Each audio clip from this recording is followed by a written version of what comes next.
Assalamualaikum warahmatullahi wabarakatuh. Selamat pagi, selamat siang, selamat malam semuanya. Jam berapapun rekan-rekan semua melihat video ini, pada kesempatan kali ini saya akan melakukan presentasi terkait apa isi dari buku referensi Pilar Manajemen Sumber Daya Air. Jadi sebenarnya ini adalah sebuah initial soft launching terkait buku yang akan saya terbitkan bersama editor Bapak Zulis Irwanto dari Politeknik Negeri Banyuwangi. Buku Pilar Manajemen SDA ini terdiri dari 5 bab. Yang pertama adalah bab terkait konservasi sumber daya air, yang kedua terkait pendayagunaan sumber daya air, yang ketiga terkait pengendalian daya rusak air, yang keempat terkait sistem informasi sumber daya air, dan yang terakhir adalah peran masyarakat dalam manajemen sumber daya air. Oke, yang pertama terkait bab 1 konservasi sumber daya air. Jadi salah satu tujuan mengapa adanya initial soft launching ini adalah agar masyarakat tahu terkait apa saja konten dari buku referensi Pilar Manajemen SDA ini. Sehingga ketika nantinya ada suatu kebutuhan terkait beberapa topik seperti itu dan akhirnya terjawab di buku ini, harapannya buku ini dapat membantu rekan-rekan semua dalam menghadapi tantangan permasalahan sumber daya air di Indonesia. Oke, jadi berdasarkan Undang-Undang Nomor 17 Tahun 2019, konservasi SDA ini adalah upaya memelihara keberadaan serta keberlanjutan keadaan, sifat, dan fungsi sumber daya air agar senantiasa tersedia dalam kuantitas dan kualitas yang memadai untuk memenuhi kebutuhan manusia dan makhluk hidup lainnya, baik pada waktu sekarang maupun yang akan datang. Nah, di buku referensi ini ada beberapa topik yang bisa rekan-rekan lihat. Yang pertama ada jenis pencemar danau, sumber pencemar badan air, proses terjadinya sedimen. Jadi dari permasalahan ini, fokus pada bab buku referensi ini adalah terkait kualitas air, di mana adanya pemodelan numerik RMA, kemudian kita ada analisis laboratorium kualitas air, kemudian ada juga mitigasi pencemaran menggunakan lahan basah buatan atau constructed wetland, kemudian ada pemodelan kualitas air menggunakan WASB. Nah, ini merupakan salah satu contoh pemodelan kualitas air. Jadi di buku referensi ini terdapat dasar teori, kemudian apa itu RMA, bagaimana prosedur pemodelannya, dan kira-kira apa saja fungsi atau goals dari RMA ini terhadap pemodelan kualitas air, seperti itu.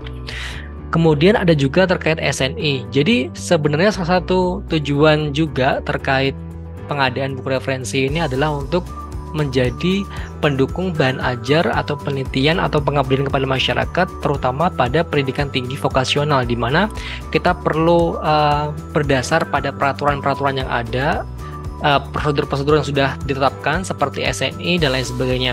Jadi untuk parameter kualitas air seperti TDS, TSS, kekeruhan dan lain sebagainya ada SNI terkait metode pengukuran seperti apa yang bisa dilakukan di laboratorium. Nah, ini merupakan contoh constructed wetland bagaimana kita bisa melakukan manajemen kualitas air di danau. Jadi ini merupakan suatu contoh teknologi tepat guna, jadi ini bisa menjadi bahan penelitian maupun pengabdian kepada masyarakat.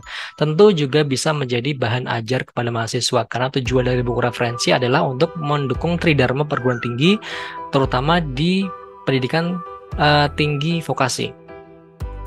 Nah, ini merupakan salah satu contoh badan air skala laboratorium yang akan diberikan constructed wetland buatan yang skala laboratorium juga, jadi tidak terlalu luas. Jadi nanti ada prosedurnya, kemudian contoh-contoh teknologinya, dan juga dampak dari atau hasil penelitian terkait constructed wetland skala laboratorium. Kemudian ada juga penelitian terkait WASP, di mana kita ingin mengetahui sebaran CBOD, dan kemudian ini merupakan contoh hasil dari pemodelan menggunakan software WASP, di mana untuk hasil A ini adalah merupakan kontur sebaran dan kontur B, gambar B merupakan plotting sebaran CBOD pada saluran drainase yang dikaji, seperti itu.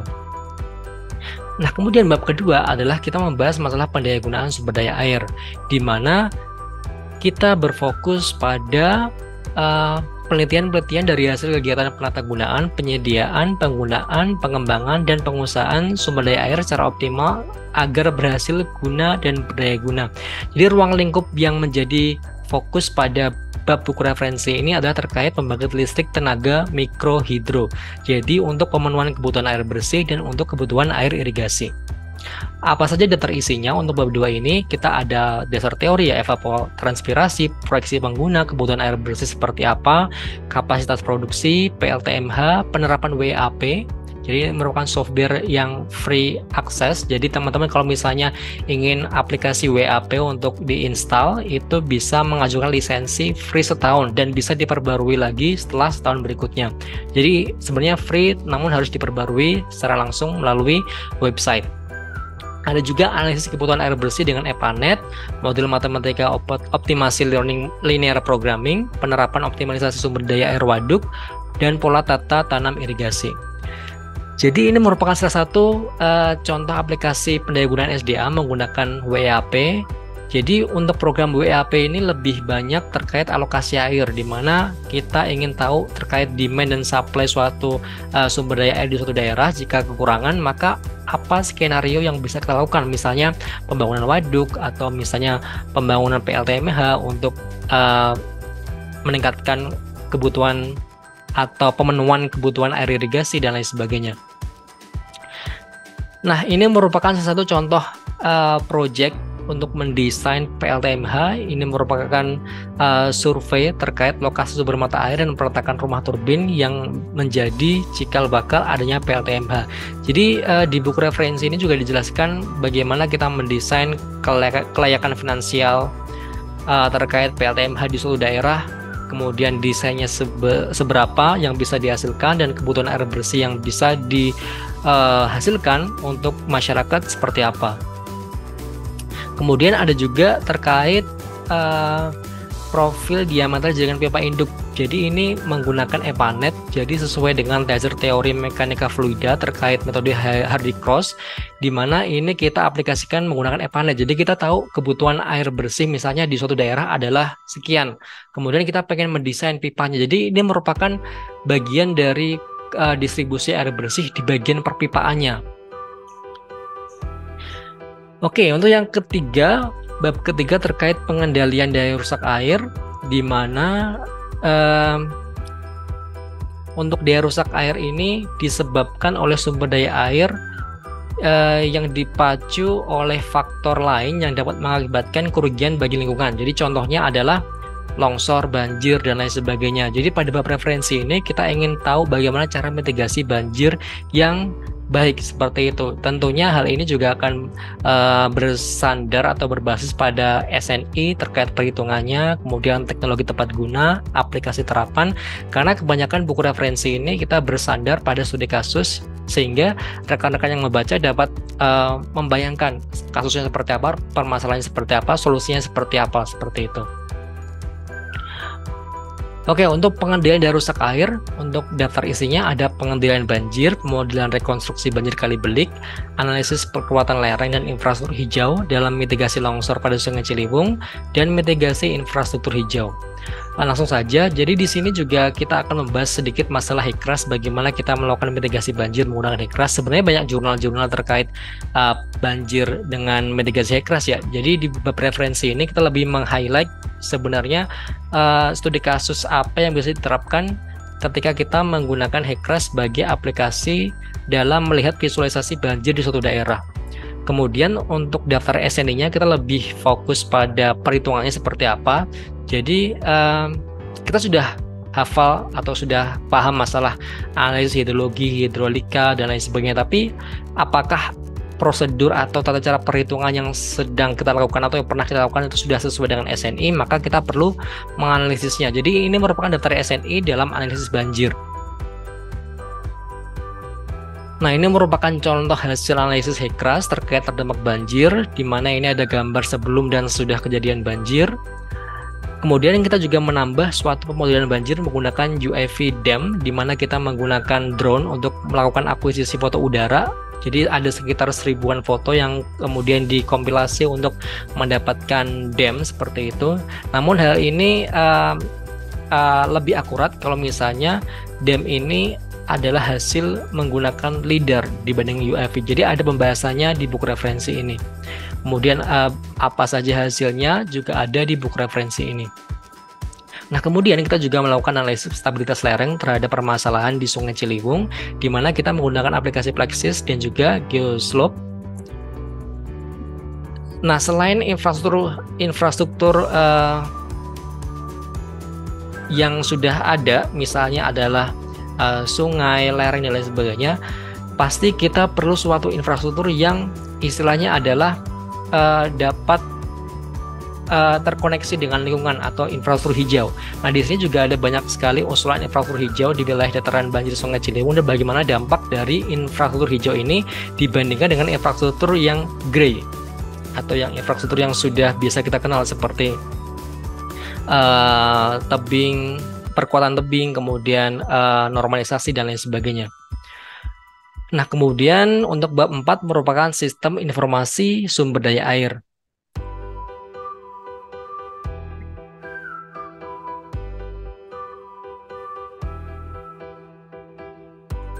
Nah, untuk sistem informasi sumber daya air, ini umumnya mampu menyajikan data secara tabular dan juga spasial sehingga memudahkan kalangan eksekutif dalam membuat kebijakan terkait SDA.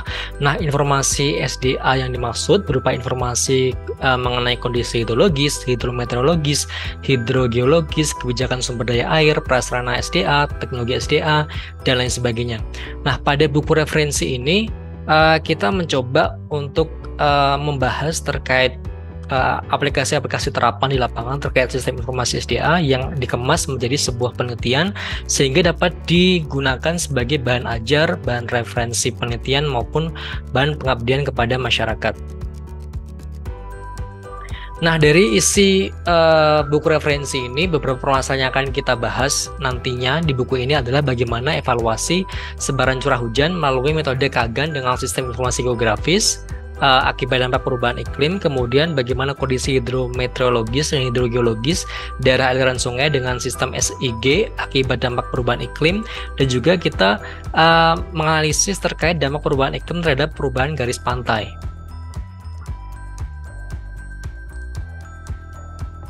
Nah, untuk bab daftar isi terkait sistem informasi SDA ini, kita ada stasiun hujan, kerapatan jaringan stasiun hujan, rasionalisasi jaringan hidrologi, metode Kagan, klasifikasi iklim, kemudian ada pantai, model hidrometeorologis dan hidrogeologis berbasis sistem informasi geografis, sistem informasi jaring-jaring Kagan das BOMO, sistem informasi hidrometeorologi dan hidrogeologi, pemodelian iklim das Kabupaten Banyuwangi, dan sistem informasi perubahan garis pantai Kabupaten Banyuwangi.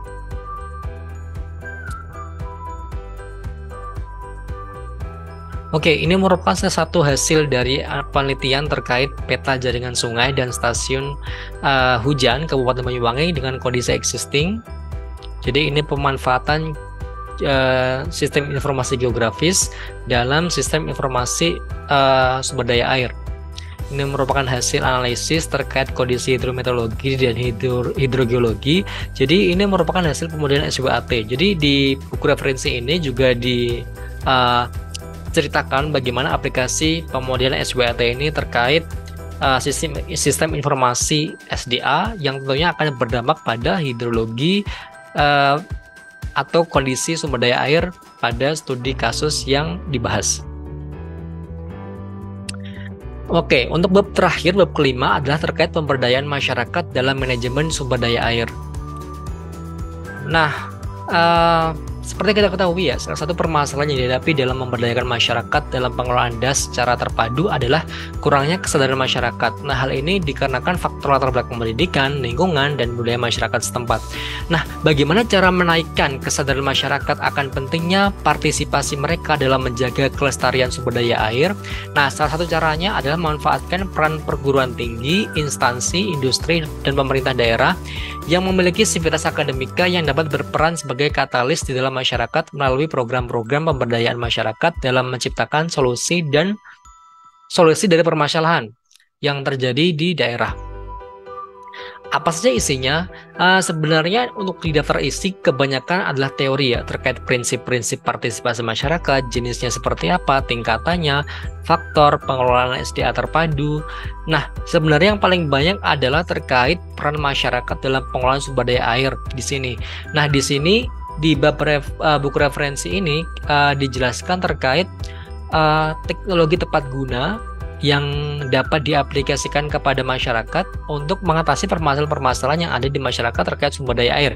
Misalnya adalah ada 4 komponen utama yang akan dibahas pada buku referensi ini, yaitu terkait peran masyarakat dalam penerapan teknologi fog harvesting dalam pengelolaan kebutuhan air bersih, kemudian ada peran masyarakat dalam penerapan bangunan konservasi lahan sebagai pengendali erosi lahan di Kabupaten Banyuwangi. Kemudian ada juga implementasi pengelolaan daerah aliran sungai Sampean Bondowoso, Situbondo secara terpadu dengan pendekatan secara kelembagaan. Yang terakhir adalah terkait elaborasi pemberdayaan masyarakat pada komunitas lokal di sekitar Banyuwangi dalam pengembangan daerah mangrove yang berkelanjutan sebagai upaya perlindungan daerah pantai dari abrasi air laut. Nah, ini merupakan salah satu contoh desain fog harvesting yang dibahas pada buku referensi ini. Jadi rekan-rekan bisa tahu seperti apa detailnya, bagaimana cara penerapannya, dan bagaimana cara persuasifnya kepada masyarakat agar fog harvesting ini dapat diinstal di daerah tersebut. Kemudian ada juga konstruksi gali plug, di mana sebenarnya konstruksi ini seperti kumpulan batu bata yang disusun seperti Lego, seperti itu. Jadi interlock Lego brick. Nah, ini berfungsi sebagai keandalan konstruksi dalam konservasi lahan dan sumber daya air. Jadi bisa sebagai penahan sedimentasi, kemudian bisa mengatasi banjir meskipun tidak dalam volume yang besar seperti itu. Tapi ini dapat diterapkan pada masyarakat atau daerah-daerah yang memiliki dampak permasalahan SDA kepada masyarakat yang seperti sedimen, banjir, kualitas air, dan lain sebagainya, bisa memanfaatkan konstruksi gali plug ini di daerahnya. Nah, bagaimana caranya? Ada di buku referensi ini. Kemudian ada mangrove management, di mana ini merupakan suatu pemberdayaan masyarakat untuk menanam mangrove untuk mengatasi abrasi air laut. Jadi di buku referensi ini juga dijelaskan bagaimana mulai dari pembibitan, kegiatan penanaman, kegiatan rehabilitasi mangrove, dan lain sebagainya. Nah, yang terakhir ada juga tetrapod proteksi abrasi laut yang merupakan produk hasil pemberdayaan masyarakat berupa cetakan tetrapod untuk penahan abrasi laut seperti itu. Nah, demikian kurang lebih konten dari buku referensi dengan judul Pilar Manajemen Sumber Daya Air. Jadi harapannya adalah karena ini merupakan kebanyakan atau mayoritas isi buku referensi ini adalah sedikit teori tapi banyak sekali dengan studi kasus dan hasil penelitian yang ada, maka diharapkan buku ini dapat menjadi panduan untuk khalayak umum, untuk masyarakat luas terkait bagaimana cara mengatasi permasalahan sumber daya air di daerah masing-masing menggunakan teknologi tepat guna sesuai dengan permasalahannya. Jadi misalnya tadi terkait adanya pemenuhan kebutuhan air, ada namanya teknologi fog harvesting yang ada di bab 5 ini. Jadi rekan-rekan semua ketika ingin melakukan konstruksi ini, bagaimana caranya, kemudian bagaimana cara sosialisasi kepada masyarakat, implementasi dan juga rehabilitasi seperti apa, bisa membaca melalui buku referensi ini. Di harapannya buku referensi ini dapat digunakan sebagai pendukung buku bahan ajar, kemudian untuk penelitian, pengabdian masyarakat, dan lain sebagainya. Karena ini merupakan basisnya adalah terapan atau applied, sebenarnya bisa digunakan untuk siapa saja. Tapi sebenarnya ini juga pas atau cirinya adalah kekhasan untuk pendidikan tinggi vokasional. Namun tidak menutup kemungkinan atau sebenarnya ini adalah apply terapan yang bisa diterapkan oleh siapa saja, tidak hanya untuk pendidikan tinggi vokasional, tapi untuk sebatas pendukung bahan ajar, buku referensi ini dapat digunakan oleh rekan-rekan semua ketika menjadi dosen atau akademisi di perguruan tinggi vokasional, dapat menggunakan buku referensi ini untuk menjadi pedoman atau menjadi pendukung untuk capaian belajar mata kuliah tertentu dalam bidang sumber daya air. Oke, kurang lebih seperti itu. Jika ada pertanyaan, rekan-rekan dapat menghubungi saya melalui email atau Twitter atau Instagram. Saya juga ada LinkedIn maupun ResearchGate. Dan harapannya setelah initial soft launching ini adalah terbitnya buku referensi ini dengan adanya legalitas dari perpustakaan melalui nomor ISBN yang diberikan. Oke, kurang lebihnya mohon maaf. Wassalamualaikum warahmatullahi wabarakatuh.